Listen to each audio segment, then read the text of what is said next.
Yes, there are some payments that are dating as far back as May, June, July, which we believe those are outstanding payments that must be processed as quick as possible. And we believe with the work that we've done today with the officials as well as the leadership, we should be able to do this kind of work by 15th of November, clearing out almost all the outstanding payments.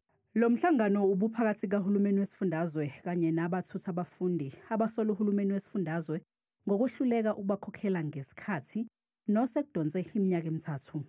To make things even more worse, the Provincial Department of Transport has been struggling for the past 3 years to make payment to the service providers timeously. That is, they failed to honor the 25th that they submitted some years ago. They came up with 30 days. Again, they are failing us in the very 30 days.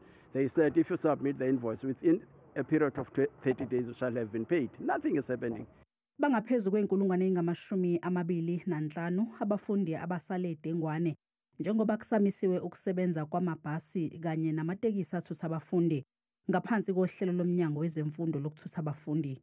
Abashayeli bathi uhulumeni uyehluleka ukufezekisa imigomo azibophezela ukuthi uzoyisebenzisa kusukela ngo-2023 ingakho ke benqume ukumisa izithuthi zabo.